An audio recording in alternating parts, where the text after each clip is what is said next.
Hello everyone. तो आज अपन जल्दी जल्दी से 10 मिनट के अंदर क्रैब्स साइकिल के निमोनिक या ट्रिक देखेंगे।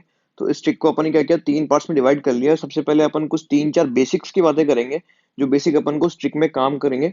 उसके बाद में अपन सबस्ट्रेट और बाई प्रोडक्ट जो भी क्रैब साइकिल के हैं उनकी ट्रिक पे आएंगे, और सबसे लास्ट में अपन एंजाइम्स की ट्रिक पे आएंगे।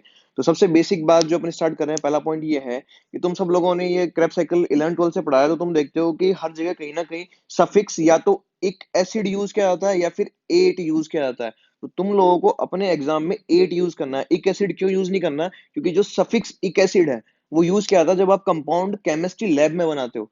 जब ये कंपाउंड्स किसी एनिमल के अंदर मेटाबॉलिज्म के बाई प्रोडक्ट होते हैं या इंटरमीडिएट होते हैं, तो अपन as a suffix ate use करते हैं। तो पहली बात क्लियर होगी, अपन को जितने भी यहाँ जो सबस्ट्रेट्स हैं या कंपाउंड्स हैं उनके एंड में अपन को एट यूज करना है। इसके अंदर सबसे इकलौता जो एक्सेप्शन है वो है अपना सक्सिनाइल कोएंजाइम ए, जिसका सफिक्स कोएंजाइम ए है, ठीक है ना। यहाँ एट नहीं है, बाकी सबका जिसका भी नाम देखोगे तुम एट है। तो ये अपना बेसिक हो गया, यहाँ एक बात अपन क्लियर कर ली, ये आगे अपने ट्रिक में काम आएगा। दूसरी चीज जो दूसरी बेसिक अपन को क्लियर करनी है, अपन को कार्बन कंपोनेंट याद रखने हैं कितने। जैसे फॉर एग्जांपल अपना यहाँ जो क्रैब साइकिल है वो स्टार्ट होता है ऑक्जेलो एसीटेट से, ठीक है। तो ऑक्जेलो एसीटेट के अंदर कितने कार्बन होते हैं? 4 कार्बन होते हैं। देखो 1 2 3 4, ये चीज याद रखनी है। और इन 4 कार्बन से अपने एसिटाइल कोएंजाइम के 2 कार्बन आके जुड़ते हैं, तो ये 2 याद रखने हैं, ये 4 याद रखने हैं। और 4 और 2 मिला के 6 होते हैं। तो सिट्रेट कितने कार्बन कंपाउंड हो गया? 6 कार्बन कंपाउंड हो गया। ये 3 बातें तुम्हें याद रखनी है। यहाँ एक यूनिक चीज, एक यूनिक नाम याद रखना है कि जो अपना बीच के अंदर साइकिल में, ठीक है, कहाँ भी आ रहा है अभी सब मैं बता दूंगा आगे। अभी के लिए इतना ध्यान रख लो कि अल्फा कीटोग्लूटारेट जो कि इसके बीच में साइकिल में एक स्टेप है, उसके अंदर टोटल कार्बन कंपाउंड होते हैं 5, 1 2 3 4 5।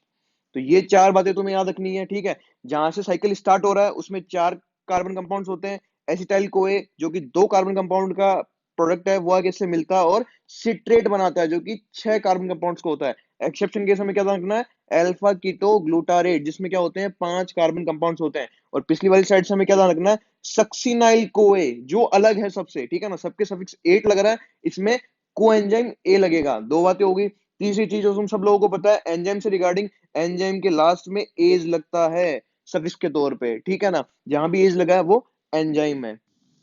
तो अब आते हैं अपन अपनी क्रैब साइकिल की ट्रिक पे। तो ट्रिक अपनी ये है क्रैब साइकिल की, ओ सी सी आई स्लैश या ऑब्लिक ओ एल्फा, ठीक है। अभी एल्फा अपन को के की तरह दिख रहा है, तो तुम चाहो तो यहाँ ओ के भी लिख सकते हो, ठीक है। उसके बाद में again slash S S F M. तो ये तुम्हारा यहाँ क्रैब साइकिल खत्म हो गया है। क्रैब साइकिल कैसे खत्म हुआ, पहले एक बार अपन ट्रिक को याद करने का तरीका देख लेते हैं। जिसको ओसीसीआई याद नहीं रह रहा वो याद कैसे रह सकता है? ओसीपिटल। हमारे ओसीपिटल बोन होती है, तो ओसीपिटल की स्टार्टिंग में, ठीक है, वर्ड मीनिंग के अंदर अपने क्या आ रहा है? ओसीसीआई। तो ओसीसीआई वहां से याद रख लोगे, ओके याद रख लोगे, एस एस एफ एम याद रख लोगे।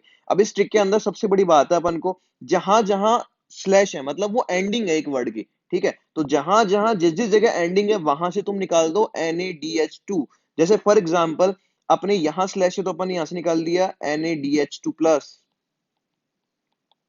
अपने यहां अगेन ओके वर्ड की एंडिंग है, स्लैश आ रहा, अपन यहां निकाल दिया NaDH2 प्लस, ठीक है। और एम अपना यहाँ एंड हो रहा है, ठीक है, SSFM के बाद, तो अपन ने क्या निकाल दिया? NaDH2 plus. अब ये NaDH2 किससे बनता है? NaD प्लस से बनता है, ठीक है। NaD प्लस जाके NaDH2 बनाता है हाइड्रोजन लेके। इतनी चीज क्लियर हो गई यहाँ तक की, ठीक है। ये एक एक स्टेप के नाम हो जाएंगे तुम्हारे। कैसे? जैसे ओ से बात करूं तो ओ क्या हो जाएगा? ऑक्जेलो एसीटेट, ठीक है, जो तुम्हें याद आ रहा होगा अपन ने बोला 4 कार्बन का कंपाउंड है, ठीक है। इससे आगे कौन मिला था अपना? ऊपर से एस्टाइल कोए मिला था और उसने क्या बनाया था? सिट्रेट, जो कि क्या है अपना? 6 कार्बन का कंपाउंड है। अब याद हो तो मैंने तुम्हें एक इस चीज में एक्सेप्शन बताया था। क्या एक्सेप्शन बताया था? कि जो अपना ये अल्फा है, जो कीटो ग्लूटारेट है, वो 5 कार्बन का कंपाउंड है, ठीक है। ये साइकिल अल्टीमेटली ऐसे स्टार्ट होता है, ओ से स्टार्ट होता है और ओ पे ही आके खत्म होगा। अब अगर ये अल्फा 5 कार्बन का कंपाउंड है, मतलब इसमें से एक कार्बन निकल गया, बाहर चला गया, ठीक है, तो बाहर किस फॉर्म में जाएगा? वो सी से बनाएगा CO2 गैस। तो बाहर निकलने के लिए ध्यान से देखना, इस ओ और इस अल्फा के बीच की जो स्टेप होती है वहां निकलता है CO2, ठीक है। तो अब अल्फा क्या हो गया तुम्हारा? 5 कार्बन का कंपाउंड हो गया। अब इस 5 कार्बन कंपाउंड के बाद अल्फा बोलता है कि भैया मेरे से एक और कार्बन निकाल दो, ठीक है। एक तो पहले निकाल दिया, अब एक और निकाल दो, ठीक है। मेरे को ऑड में मत रखो, इवन नंबर्स में रखो। तो यहां फिर अगेन अल्फा के बाद में एक और CO2 निकल जाता है, ठीक है, अब एक और CO2 निकल गया तो आगे वाले जितने भी तुम्हारे कंपाउंड्स है वो सब क्या हो गए, 4 कार्बन के हो गए। क्लियर यहाँ तक की बात? तो यहाँ अपन ने एक टेबल को देख लिया। अब इस टेबल के बाद में अपन देखते हैं और प्रोडक्ट्स। और प्रोडक्ट कैसे, OCCI, O अल्फा, SSFM। अब काम की चीज हमें क्या ध्यान रखनी है, यहाँ हमने क्या बोला था, सक्सिनाइल कोएंजाइम ए, ठीक है ना, उसके सफिक्स में को ए लग रहा था, बाकी सब में एट लग रहा था, मतलब को ए एडवांस है, अपने आप में यूनिक है, इन सब रिमेनिंग कंपाउंड से बहुत ज्यादा एडवांस है। तो सक्सिनाइल को ए कौन सा है, ये देखो सबसे पहला ही सक्सिनाइल को ए यहाँ है। तो ये सक्सिनाइल को ए एडवांस है, तो ये क्या बोलता है कि भैया मैं इतना एडवांस हूं कि मुझे NADH2 बनाने की जरूरत नहीं है एटीपी बनाने के लिए, मैं डायरेक्ट ही एटीपी बना दूंगा। तो ये अपनी अगली रिएक्शन में क्या करता है, सीधा एटीपी बना देता है। ठीक है, हर जगह निकल रहे थे NADH2, कहां से, यहां से NADH2 निकल रहा था, और ये NADH2 आगे जाके इलेक्ट्रॉन ट्रांसपोर्ट चेन के अंदर ETC के अंदर एटीपी बनाएगा। ठीक है ना, अगेन यहाँ एंडिंग पे NADH2 निकल रहा था, मगर यहाँ सक्शनल को क्या बोलता है, भैया मैं सीधा एटीपी निकाल दूंगा, मैं एडवांस हूं तुम लोगों से, और इसने यहाँ के एटीपी निकाल दी। अब सक्शनल को का ही भाई है सक्सीनेट, ये एस, तो ये भी क्या बोलता है कि मैं मेरे भाई जितना एडवांस नहीं हूं, बट डिफरेंट फॉर्म में निकालूंगा। तो ये क्या करता है, NADH2 की जगह ये निकालता है FADH2 इस प्रोसेस में, यहां पे। तो तुम्हें कहां कहां से क्या क्या बाई प्रोडक्ट निकलते हैं, कौन कौन से प्रोडक्ट हैं, उन सब के नाम याद हो गए यहां तक का। अब दूसरी चीज, ट्रिक का सेकंड पार्ट, अपन एंजाइम की तरफ चल रहे हैं, तो हमेशा ध्यान रखना NAD से बनता है प्लस से NADH2, मतलब इसको क्या चाहिए, दो हाइड्रोजन, हाइड्रोजन चाहिए। तो ये दो हाइड्रोजन लेगा कहां से, अपने रेस्पेक्टेड कंपाउंड से, उस कंपाउंड से दो हाइड्रोजन निकालेगा, जब भी इसको मिलेंगे। तो हाइड्रोजन जब भी निकलेगा, ठीक है ना, जब भी NADH2 बनेगा, तो एंजाइम का नाम क्या होगा, डीहाइड्रोजिनेज, डीहाइड्रोजिनेज।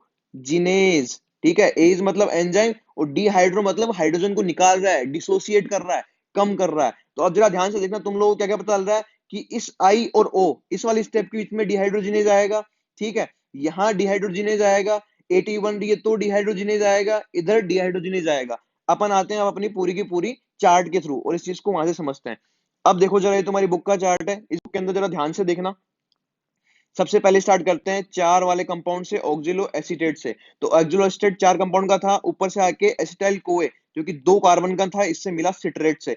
अब सिट्रेट बनाना अपन को, सिट्रेट का क्या करना है, सिंथेसिस करना है। तो एंजाइम क्या लेंगे, सिट्रेट, और सिंथेसिस कर रहे हैं तो सिंथेज, एज लग गया एंजाइम। अब अगली में देखो, O C C, ठीक है, तो सी से क्या बन रहा है, सिस अकोनिटेट। तो अकोनिटेट को बनाना है, तो अपन ने अकोनिटेट ही लिख के अकोनिटेज लगा दिया, एज एंजाइम लगा दिया। ठीक है, सबके आगे, नाम के आगे एज लगाते जाएंगे। आगे आओ, OCCI, आई मतलब आइसोसिट्रेट डिहाइड्रोजिनेज, क्योंकि अपन ने क्या बोला, यहां निकलेगा NADH2, तो H निकालते अपन ने, डिहाइड्रोजिनेज लगा दिया। CO2 निकल रहा है अपनी अगली स्टेप के अंदर। ठीक है, यहां देखो CO2 निकल रहा है, OCCI O, और ये अपना अल्फा। CO2 निकला, अगेन डिहाइड्रोजनेस। ठीक है ना, CO2 केस में भी अपन डिहाइड्रोजनेस लगा देंगे। अगली स्टेप में आओ, यहाँ भी NADH2 CO2 निकल रहे हैं, तो यहाँ भी अपन ने डिहाइड्रोजनेस लगा दिया। एक्सेप्शन केस जो है वो इकलौता अपना यही है, सक्सिनाइल कोए जब सक्सिनेट में कन्वर्ट होता है, यहाँ ATP निकालता है, तो यहाँ अपन डिहाइड्रोजनेस की जगह यूज लेंगे एंजाइम थायोकाइनेज। ठीक है, क्योंकि यहाँ इसको दो काम करवाने हैं, एटीपी बनवानी है और सक्शनल कोए से कोए को भी निकालना है, इसलिए यहाँ थायोकाइनेज है। बाकी सब में सेम कॉन्सेप्ट यूज होगा। जहां भी तुमको लग रहा है ना NADH2 निकल रहा है, देख लो ऊपर NADH2 निकल रहा है, डिहाइड्रोजिनेज यूज आ गया। ट्रिक तुम्हें मैंने बताई थी, इसके थ्रू तुम्हें पूरा का पूरा याद रहेगा। तो क्रेब्स साइकिल अपना यहाँ खत्म होता है।